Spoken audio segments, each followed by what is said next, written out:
managers, business leaders, and HR professionals, be honest. Does hybrid work ever feel like a disconnected mess? Some of your team is thriving, others are disengaged, and somehow you are supposed to fix it. You're not alone.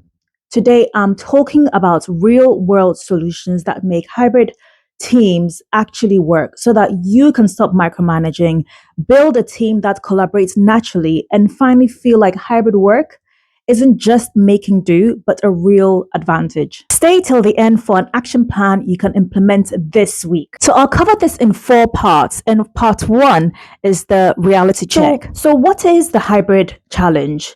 The challenge here is that with hybrid working is that 66% of employees say that building relationships is harder. It is harder to build relationships in a hybrid setting. Let's talk facts. Recent research from the Chartered Management Institute shows that 43% of managers have been trained for hybrid teams, yet 83% of companies are hybrid. That's like trying to win a race with one shoe missing. Technically, it is possible, but you are not setting yourself up for success. But here's the exciting part. When done right, hybrid working can boost productivity, help with retention and well-being. And so let's make it happen. My experience and research has grouped 4 pillars of hybrid success, which is around trust, communication, inclusion, and empowerment. So for trust isn't built in Zoom meetings alone. And here's your power toolkit. 1, at least have monthly in-person team days with a clear purpose, not just because. Obviously, for teams in different countries or too far away, you can organize different team building sessions every other month or every quarter to still build those relationships. One team building activity that you can try out is the virtual escape room, and it's a fun, engaging way to build problem solving skills, and team members can join in virtually and solve problems so that they can escape within a time limit. This strengthens collaboration and teamwork in a low pressure setting. 2, encourage casual coffee chats. These can be 10, 15, or 30 minutes virtual meetings in a relaxed style, but make them optional or natural. A tip is to be genuinely curious about the other person because that creates good energy.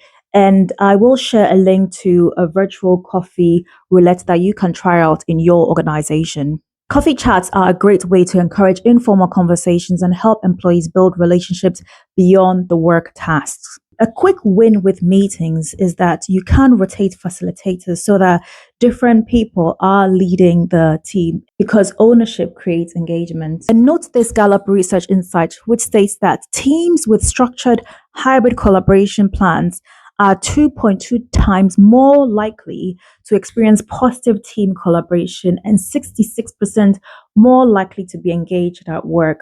So we shouldn't take this lightly. Most hybrid teams fail because they rely on one communication style. You can fix this by mixing it up. The word for the day is synchronous, which implies togetherness. Managers should explore or create synchronous tools or spaces for fast impact, such as Slack huddles for instant feedback, and also explore or create asynchronous tools for deep work, such as recorded updates or shared documents. To break this down, it is about communication to support collaboration zones in virtual spaces. For example, you can use SharePoint, Microsoft Teams community, Slack groups, Trello, Notion, or Google Sheets, and these all help with asynchronous brainstorming where you need to spend some time for deep thinking. And it allows individuals to contribute at their own pace and share different opinions. And it also helps organize ideas collectively in a central space, which reduces the need for another meeting and allows more reflection on a topic or project. So it's good to have the synchronous tools for quick chats and instant feedback, and have the asynchronous tools for deeper reflection and collaboration. A power tip is aim to always have an asynchronous catch up, a quick feedback for every live meeting. You can have this through by organizing a team huddle for 5 minutes, or you can send individual messages to the team members to just check on their thoughts or any feedback they have, or if there's anything that they need for support. It really does help to create that flow of communication and support that we would experience if we were all in the same building. And a game changer is to record key meetings and pin essential clips in the shared channels. And this has been made more possible with various AI tools. 3, the inclusion engine. Hybrid working should work for everyone and not just those in the office. Combat proximity bias. So don't favor in-office employees. Also rotate meeting times across time zones. You can also use virtual whiteboards for equal participation, as well as assign projects based on skills and not visibility. The CMI report insight shares that managers trained in hybrid leadership saw a dramatic boost in team cohesion and psychological safety. And all this fits into the importance of leadership training when it comes to hybrid working. You cannot talk about hybrid working without thinking about empowerment.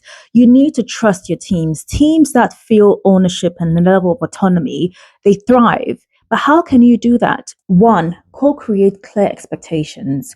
2, build team protocols together by creating or agreeing acceptable behavior or values within the team. 3, enable flexibility within a structure.